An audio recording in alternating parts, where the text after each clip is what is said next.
fato do que eu queria compartilhar hoje é a realidade do sofrimento. Independentemente da idade, independentemente do seu momento de vida.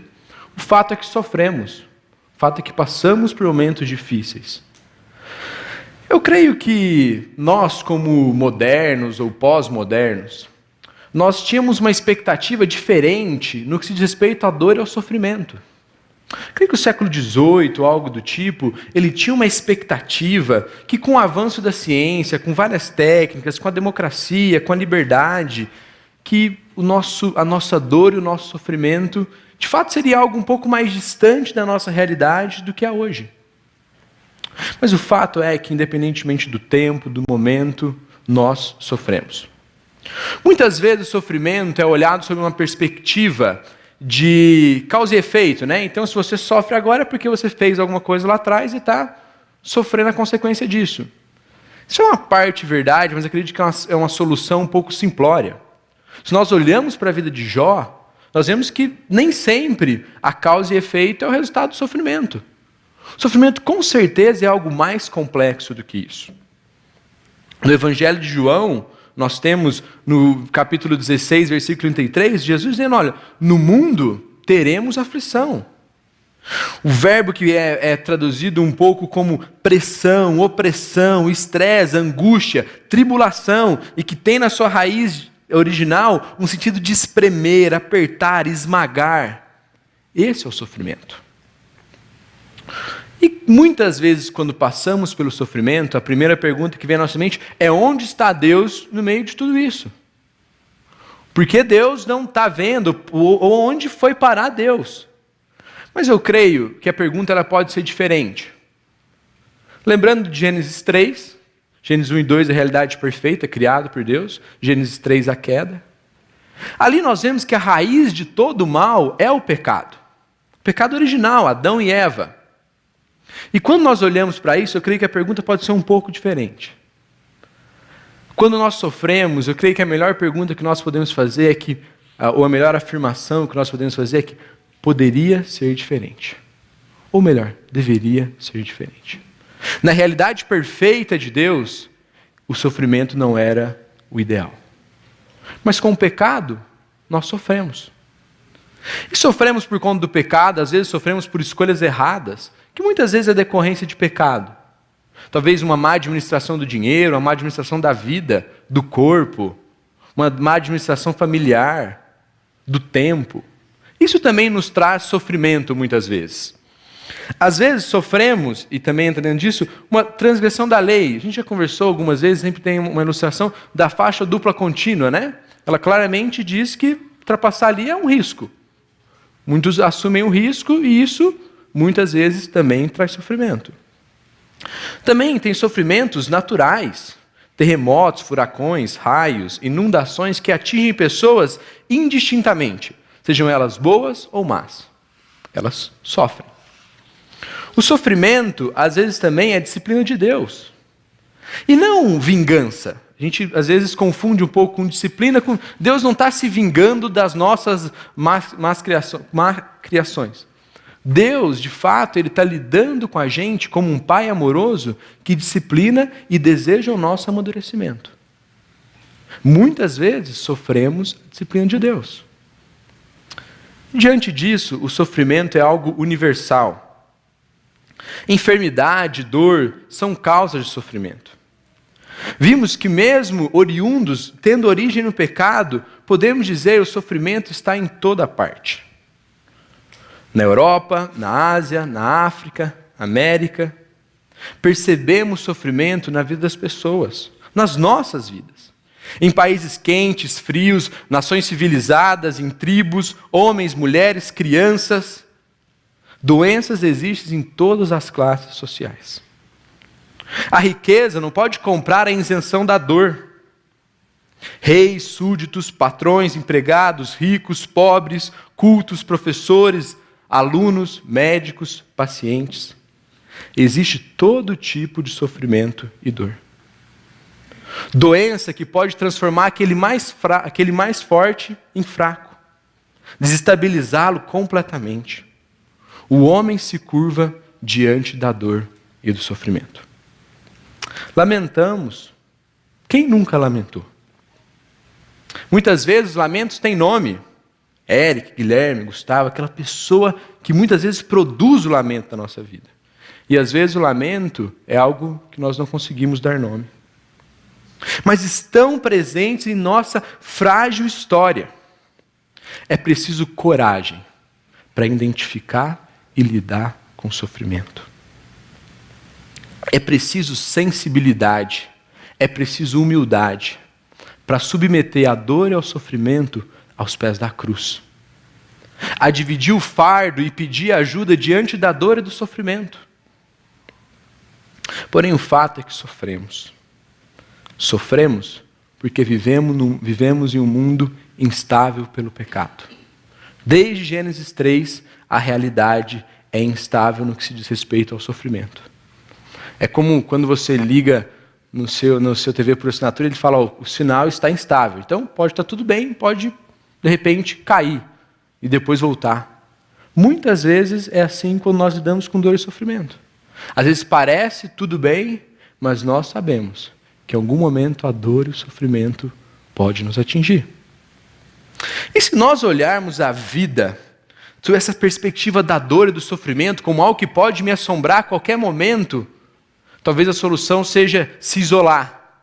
Talvez a solução seja não pensar nisso, não lidar com isso, ou até se imaginar como super-homem, aquele que consegue lidar com os problemas sem nenhum problema.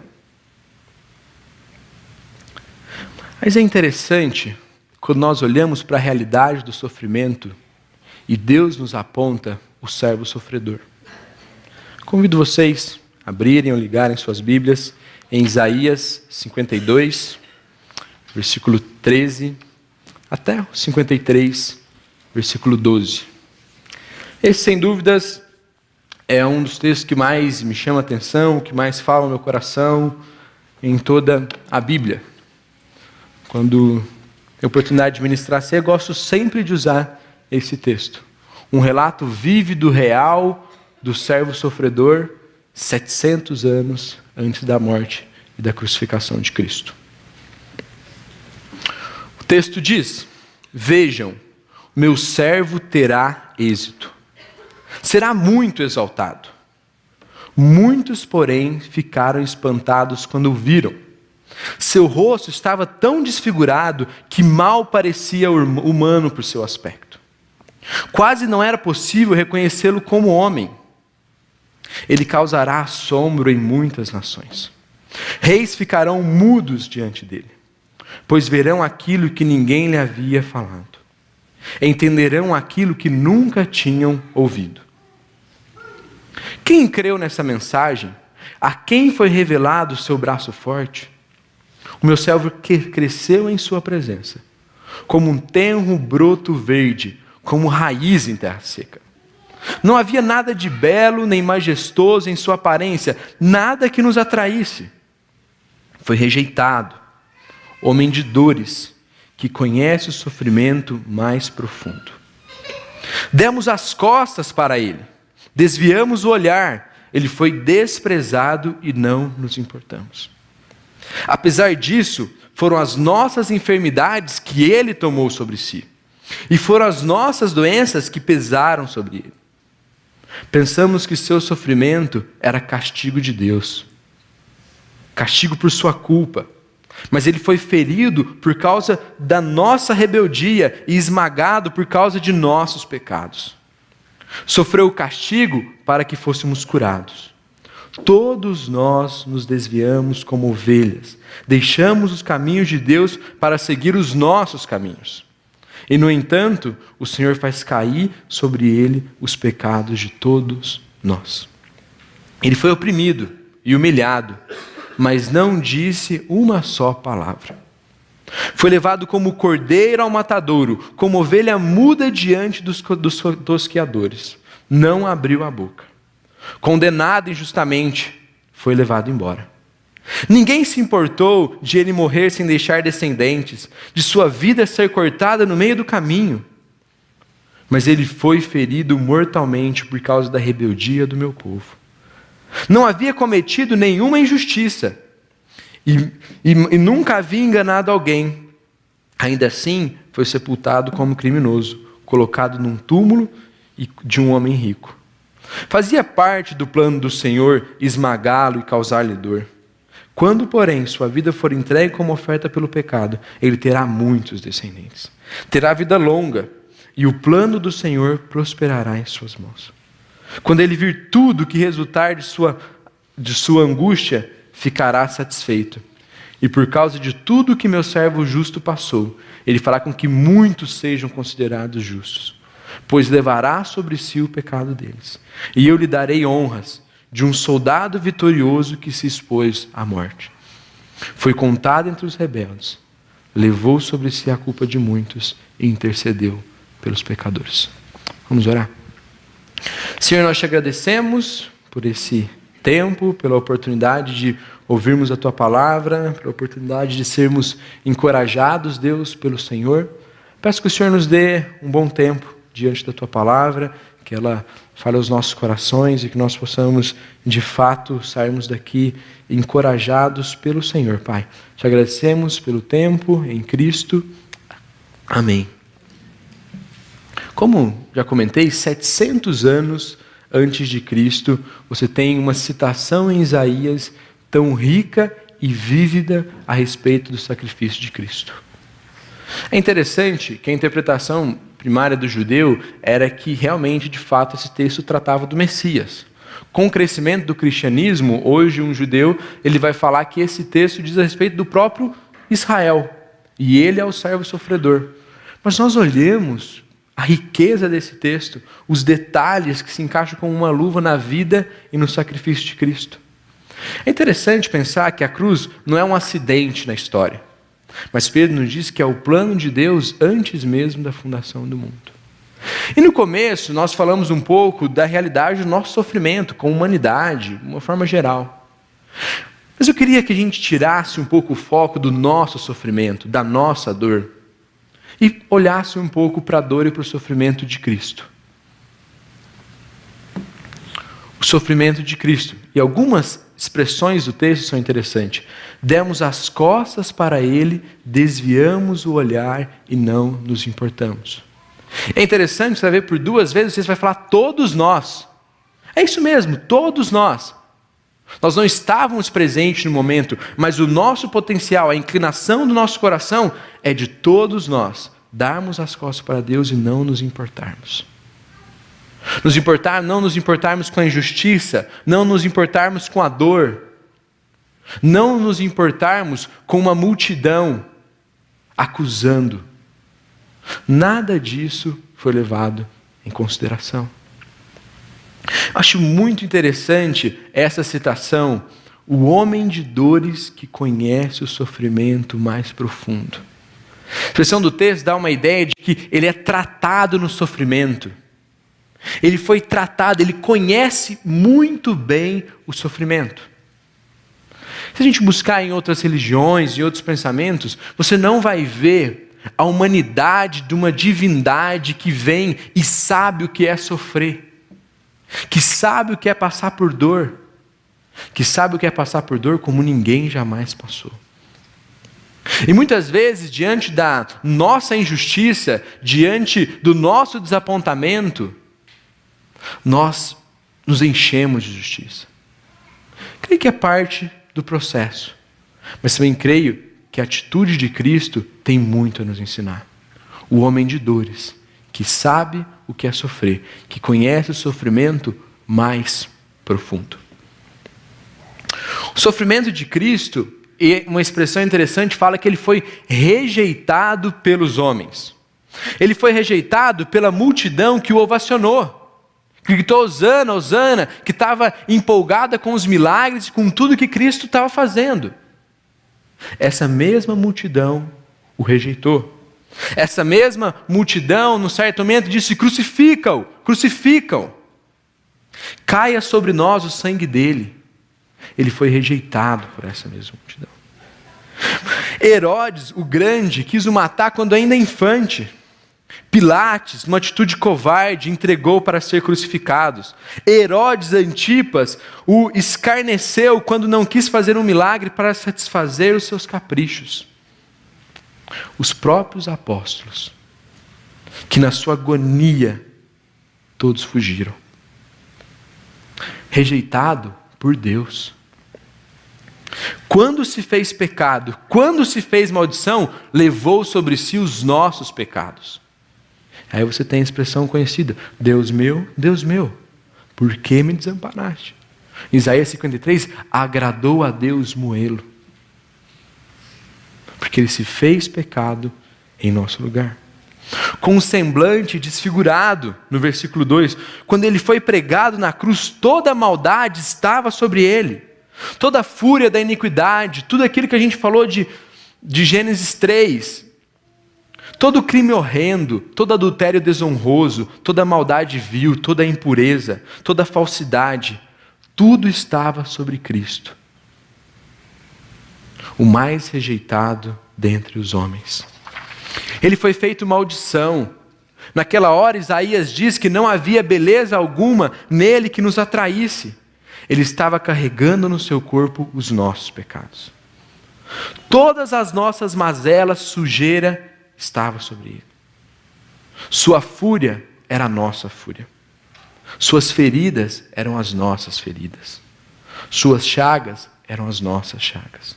E a sua morte era a nossa morte. Toda a tragédia do mundo estava sobre Cristo. E isso é tremendo. Versículo 4, parte B, torturas. Na noite que foi preso, sua alma estava angustiada até a morte. Se você quiser fazer um bom exercício essa semana, pegue parte dos evangelhos e tire um tempo para ler desde da ceia até o momento da crucificação, o momento de Getsêmani, oração. Você consegue perceber um pouco a angústia que estava tomada no coração de Deus. É interessante, e aqui um parêntese, essa geração que tem crescido, eu me coloco junto com ela, desde de 25 a 10, 12 anos, é uma geração que lida muito com a informação e com estímulos. E que às vezes, quando não é estimulada, lida com angústia.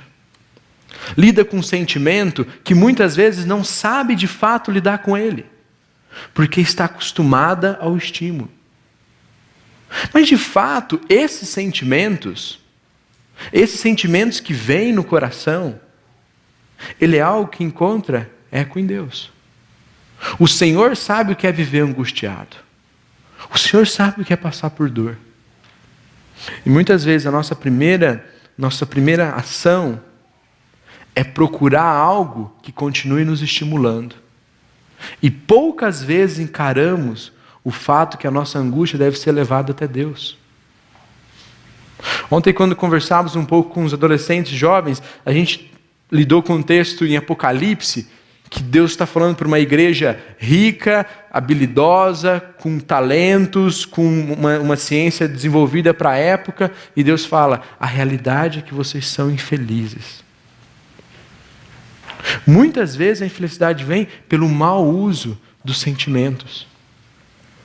E os estímulos nos vestem de uma aparência que nós vendemos estar tudo bem, mas uma hora a aparência vai ruir. E uma hora, quer agora, quer daqui a algum tempo, nós teremos que lidar com a angústia. E nós temos um Deus que sabe o que é angústia. Que na noite em que foi preso, viveu com sua alma angustiada. Sendo Criador, foi açoitado pela criatura. Sendo Deus, louvado pelos querubins, foi cuspido pelos homens. Jesus marcha arrastando consigo as máscaras da humanidade. Marcha debaixo de zombaria de uma multidão. Caminha cambaleando sobre o peso do madeiro, seu corpo ferido, surrado, ensanguentado. Ele perde o equilíbrio por algumas vezes. E a multidão brada, chicoteio. O cortejo macabro persegue-o, avança. E Jesus, debaixo de inflamadas chicoteadas e escárnios, chega ao topo do Calvário. O mais rejeitado dentre os homens. Ele foi ferido. E como eu já disse, o homem de dores que conhece o sofrimento. E diante disso, eu gostaria de lidar um pouco com a razão do sofrimento. De fato, quando olhamos o sofrimento, quando olhamos a dor, isso gera uma comoção, isso gera um sentimento, isso gera uma insegurança, gera algo no nosso coração, geralmente produz uma empatia com alguém. Mas olhar a razão pela qual Cristo sofreu faz que o nosso olhar não esteja simplesmente no sofrimento dele.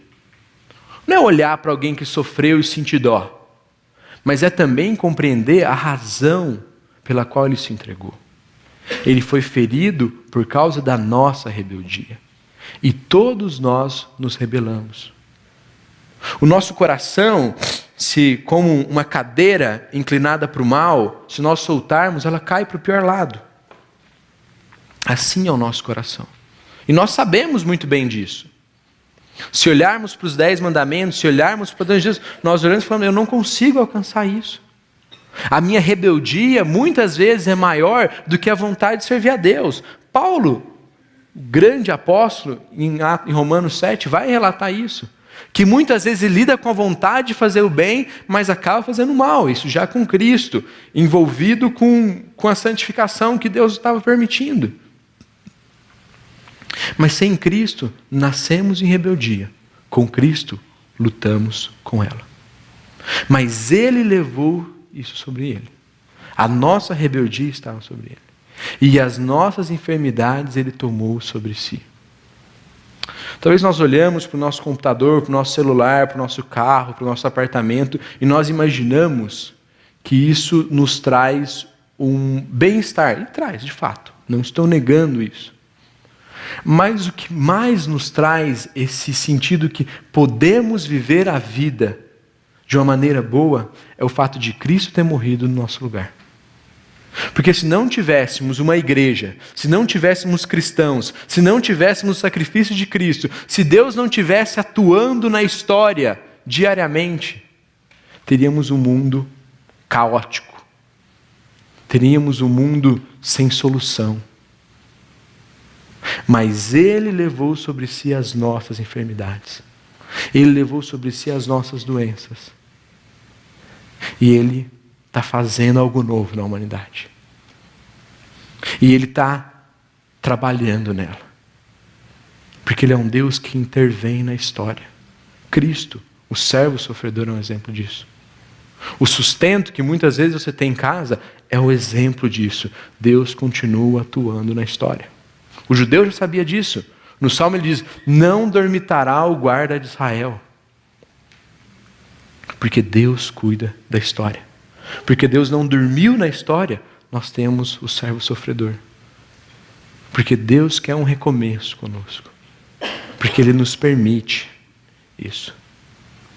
E se nós até aqui olhamos para o sofrimento intenso de Cristo, se olhamos também para a razão pela qual Ele sofreu, o próximo passo é olhar para a reação diante do sofrimento.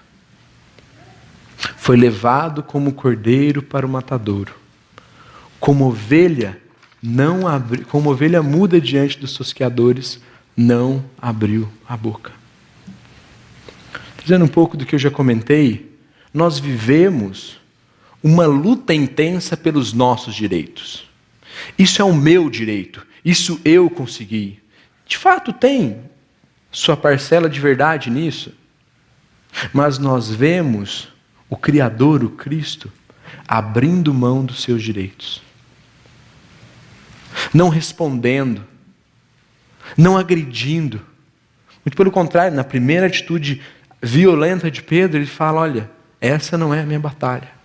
Essa não é a minha luta. Não é assim que eu estou atuando na história. Como ovelha muda, não abriu a boca.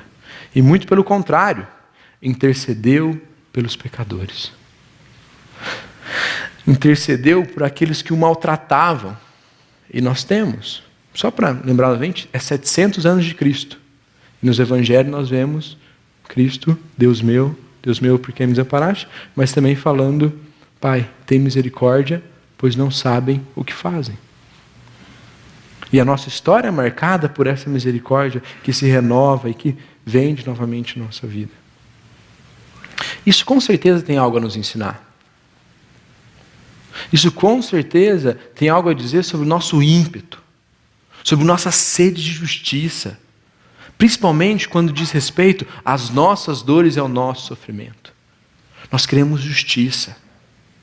O professor do seminário contava uma história que ele tinha 3 filhos, e ele tinha feito leite à tarde para 2 meninas. E o outro já tinha comido alguma coisa, mas quando ele chegou e viu que tinha 2 irmãs com leite, ele falou, eu quero leite. Aí ele falou assim, mas você já tomou. Ele falou, não, eu quero leite. Ele falou, por que você quer leite? Ele falou, porque minha irmã está tomando leite. Aí ele falou assim, não, você não quer leite, você quer justiça. E viver na justiça é algo doloroso. Mas o nosso coração é assim, contra nós, justiça. A nosso favor, misericórdia. E nós vemos o Cristo abrindo mão dos seus direitos, levando a sua injustiça até a cruz. E talvez vai chegar um momento onde a melhor coisa é levar a nossa injustiça até a cruz. Porque se nós andarmos atrás de todo mundo que falou mal, que todo mundo que agrediu, todo mundo que não pensa bem, todo mundo... Você vai viver somente lutando atrás da sua justiça. Mas em alguns momentos, é a atitude e a reação do servo sofredor, de abrir mão. De muitas vezes interceder por aqueles que te maltratam, por aqueles que causam aflição, por aqueles que causam dor na sua vida. Pelos pecadores, ele intercedeu. De novo, lembrando, o sofrimento, a razão e a reação.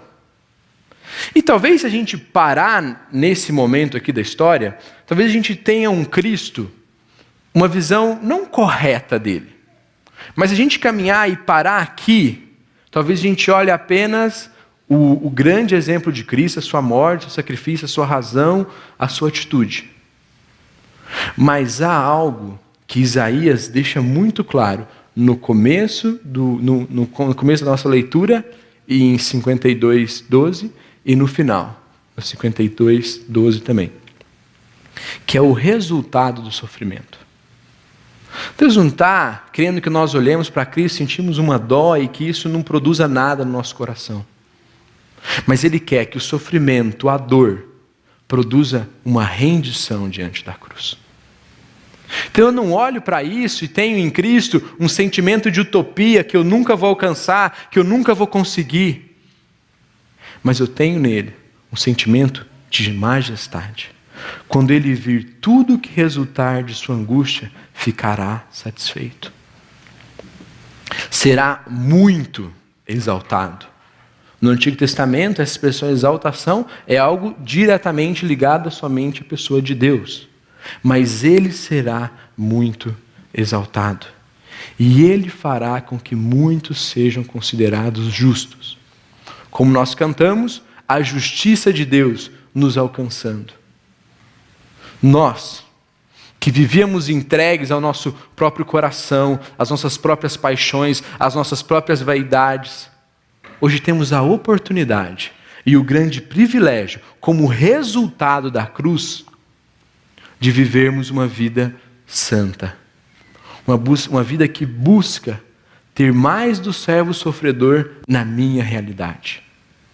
Que olha para a vida do servo sofredor e encontra um eco em alguém que sofre e que me ama e que quer a minha rendição. Quando ele vir tudo o que resultar de sua angústia, ficará satisfeito. Também vai usar a expressão desse soldado que se expõe à morte por nós. O fato é que Cristo se expôs à morte para que nós nos convertêssemos, para a sua glória, mas que na nossa vida houvesse uma oportunidade de recomeço, de transformação, de mudança, de participação em um propósito muito maior do que nós mesmos. Em participação de um propósito que não dura 70, 80, 90, no máximo 110 anos. mas a participação em algo que é eterno, em algo que é divino, em algo que não tem a ver somente com viver a vida aos meus prazeres e fugir do sofrimento, mas é viver a vida à maneira dele e aprender a lidar com sofrimentos. O resultado desse sofrimento o deixará satisfeito. 1 Coríntios nos diz assim, já no Novo Testamento: assim como pregamos que Cristo foi crucificado, os judeus se ofendem. Os gentios dizem que é tolice. Mas para os que foram chamados para a salvação, tanto os judeus como os gentios somos nós. Cristo é o poder de Deus e a sabedoria de Deus. Pois a loucura de Deus é mais sábia que a sabedoria humana. E a fraqueza de Deus é muito mais forte que a força humana. A ênfase maior, mas para os que foram chamados para a salvação. Os apóstolos, imagina o Paulo, ele viveu isso de perto. Hoje nós não temos uma ideia de fato do que é o judeu e o gentio olhando para a cruz de Cristo e falando que isso é loucura ou tolice. Para o judeu, isso ofende, porque o Messias, ele é o libertador político, aquele que vai trazer paz, prosperidade e permanência para a terra de Israel. Mas ele está morrendo. Para o gentio, a ideia do herói é aquele que no final deve triunfar, e talvez até sofra, mas no final vence. Mas para nós vemos o sofrimento do Cristo, nos rendemos a Ele, porque Ele venceu a morte.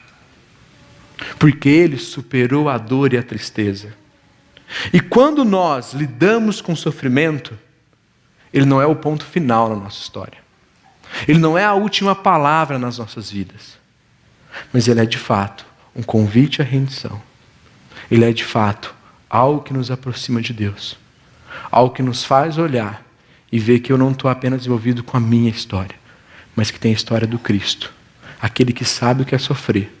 Aquele que se compadece de mim. Aquele que o seu sofrimento é o poder e a sabedoria de Deus. Aquele que vem ao nosso encontro e transforma as nossas realidades.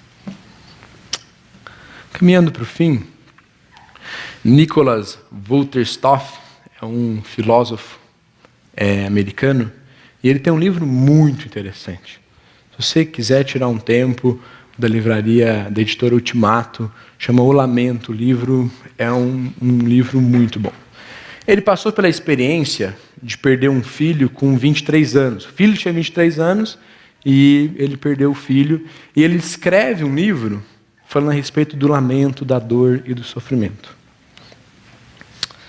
Crer na ressurreição de Cristo e na vitória sobre a morte é também viver com o poder e o desafio de nos lamentarmos de todas as nossas sombrias sepulturas de doloroso amor. Você está falando, se eu acredito na ressurreição de Cristo, eu de fato estou acreditando que a vitória dele também superou os meus lamentos, as minhas dores e as sombrias sepulturas de dor. Se a simpatia pelas feridas do mundo não cresce através da angústia, se o amor pelos que nos rodeiam não se expandiu, se a gratidão pelo que é bom não se inflamou, se a autoanálise não se aprofundou, se a prática do que é importante não se fortaleceu, se o anelo por um novo dia não se intensificou, se a esperança se enfraqueceu e a fé diminuiu, se da experiência da morte nada de bom veio, então a morte venceu. Enfim, morte, você pode ficar orgulhosa, você venceu. Ele está falando, se através da dor e do sofrimento não produziu nada de melhor em mim, se o meu amor pelo que é bom não aumentou, se a minha gratidão não aumentou, se o meu conhecimento pessoal não aumentou, se muito pelo contrário, se a dor e o sofrimento produziu menos fé, produziu a morte de uma esperança, ele está falando, então a morte venceu. Se é só o meu prazer que importa, e quando vem a dor ela destrói tudo, de fato, A morte venceu. Mas ele continua: assim vou lutar para viver a realidade da ressurreição de Cristo. E a sua vitória sobre a morte. Em morte você pode ler dor, sofrimento, tristeza. Em minha vida, a morte de meu filho não será a última palavra. Mas enquanto me levanto, sofro as mágoas da morte dele. Pois minha ressurreição espiritual não as remove. Elas me marcam. Se quer saber quem eu sou, então põe a mão nessa ferida.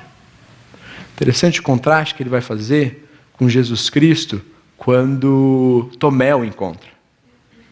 E ele carregava com ele as marcas das suas feridas. Talvez você já tenha sofrido algo na sua infância, na sua adolescência. Talvez você esteja sofrendo algo. Talvez a primeira atitude é tentar não imaginar isso, tentar não lidar com isso, tentar fugir disso. Saiba que as marcas causadas pela dor e pelo sofrimento produzem esperança e faz parte da sua história, como faz parte da história do Cristo, a sua dor e o seu sofrimento. Então, leve isso até Cristo. Se entregue, se derrame até Ele, pois a sua dor tem que produzir esperança. Esperança de que na realidade perfeita, tudo vai ser novo. E a dor e o sofrimento, de fato, serão consumados pela tristeza. Talvez você ainda é muito novo. Ainda não lidou com uma tristeza ou uma dor de um grau maior ou grande. Saiba que ela vai chegar. Talvez com 12, 13, 15, 20, talvez logo quando nasce. Saiba, a dor vai vir, o sofrimento virá. E ele é um convite para que a sua esperança seja renovada e isso produza um rendimento diante de Cristo. E que após a dor e o sofrimento, você se torne alguém melhor. Você se torne alguém que leva a Deus mais a sério. E que de fato vive a real esperança em Cristo. Vamos orar? Senhor Deus, nós somos gratos pelo Teu cuidado conosco, Teu cuidado com a nossa vida. Somos gratos pelo Teu sacrifício. O castigo que nos trouxe a paz estava sobre o Senhor, Deus. O Senhor sofreu no nosso lugar. O Senhor sofreu as nossas dores. O Senhor sofreu as nossas mazelas. O Senhor sabe o que é sofrer. Então, Deus, eu te peço que diante das nossas dores, do nosso sofrimento, nós possamos, Deus, de fato, nos rendermos a Ti. Nos rendermos ao servo sofredor, que é exaltado e que abençoa muitas nações e muitas vidas. E que fez de muitos justos, como nós podemos ser hoje, Pai. Nos guarde, nos abençoe. É o que nós pedimos em Cristo. Amém.